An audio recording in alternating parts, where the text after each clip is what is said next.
Dahil atin munang kausapin sa pagkakataon pong ito mga kapuso, 11 minuto bago mag-alas 6 ng umaga, ang Executive Director ng Samahang Industriya ng Agrikultura o SINAG, si Sir Jason Kaingla. Sir Jason, magandang umaga po sa inyo. Si Orly Trinidad po ito at welcome po sa radyo na TV pa. Sir Jason.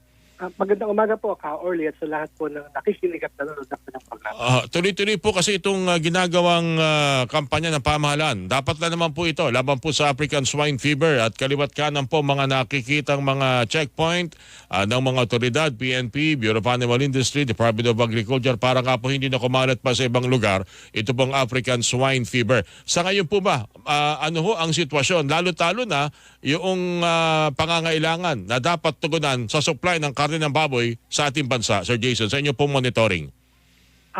Ngayon po, wala tayo nakikitang shortage sa presyo, sa supply ng baboy, at kahit sa presyo, sa totoo lang, bumagsak po ang farm gate dahil yung pangamba at takot ng mga tao na kumain ng baboy.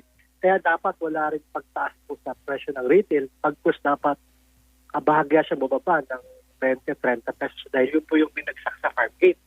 Doon naman po sa tanong natin sa mga checkpoints niya, nais po nating linawin po yung checkpoints. Gaya po ng nasabi niyo, Ka-Orly, ito ay para wag kumalat ang ASF. Pero hindi dahil ang checkpoint ay pagbawalan ng mamamayan na kumain ng baboy. Yun po kasi ang pangamba, kaya sa mismong monitoring niyo po, napapakinggan natin, talagang umiiwas ang mga tao sa pagkain ng baboy. Yun po ang nakakalungkot. Sana po ay mabago natin yung istoryang ito na hindi naman po bawal baboy.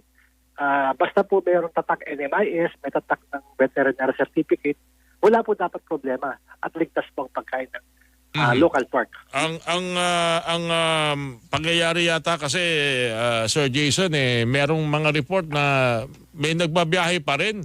At ang masaklap, nakalulusot itong mga karne, itong mga baboy na nasawi at mukhang positibo sa African Swine Fever. Kinakailangan ba sa tingin ninyo ng karagdagang pagbabantay ng mga otoridad o sapat na ho itong kanilang ipinatutupad? Ang maganda po sana dun mismo sa point of ibig sabihin kung Sir Jason, pahintulot nyo lang po, adjust lang ho namin ng konti. Konting-konti lang, Sen, para para hindi masyadong garalgal ang ating signal. Mahalaga po itong mga impormasyon na ating kinukuha mula kay Sir Jason Kaingla. Okay na ba si Sir Jason? Alright.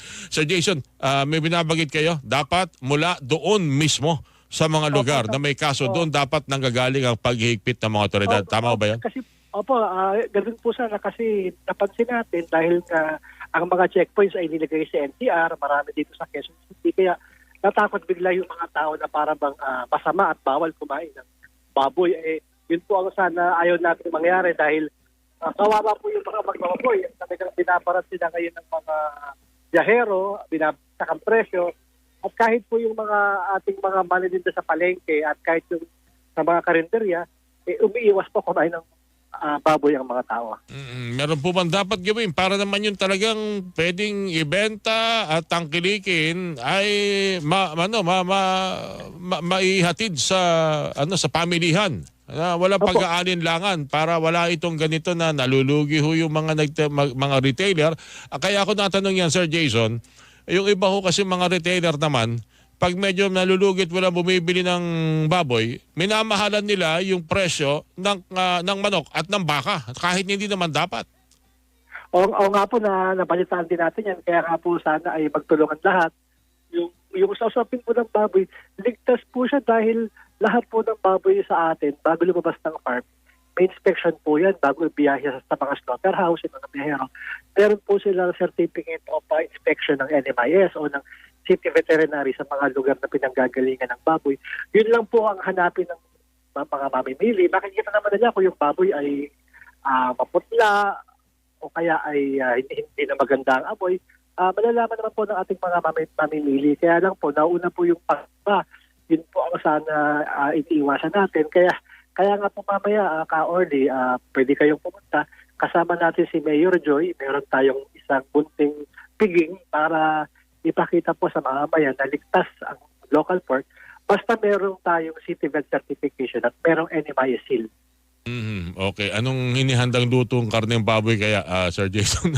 Ah, tatakamin ko kayo, meron po tayong lechon at yung mga iba nating mga favorite na pork dishes po. Okay. Sir Jason, ito, iba lang ako. Pag-usapan na natin yung bakuna.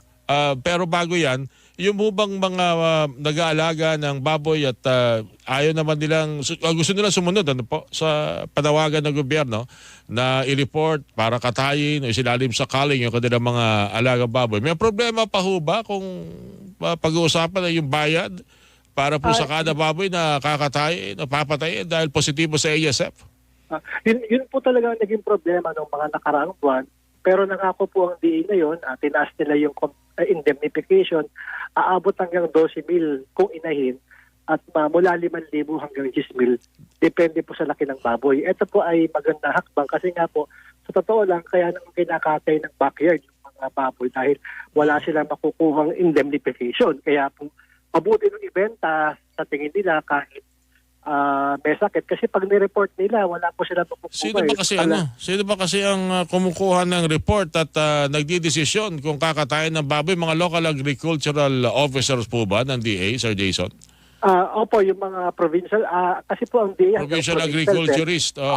Sana naman ma-check itong mga ito para hindi pagdudahan at akusahan na may dapat bayaran ng 12, babaratin tapos ang deklarasyon 12,000.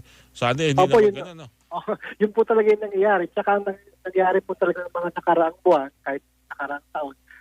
Masyadong malawak yung gusto nilang bantayan. Ang sabi natin, kung yung isang farm ay positive, yun ang bantayan.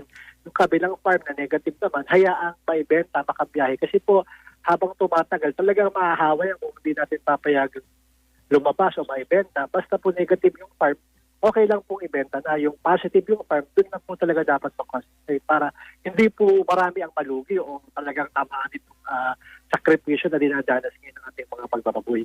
Okay, sige po. Sir Jason, maraming salamat. Ingat po kayo at magkabalitaan po ulit tayo, sir. Thank you po sa inyo. Maraming salamat po. Magandang umaga. At sana po makasama kayo mamaya sa ating munting ditsunan. Okay po. Sir Jason, thank you po sa inyo. Salamat po. Executive Director po ng Samang Industriya po ng Agrikultura, Sir Jason Kengli, at ang inyo po napakinggan. Meron po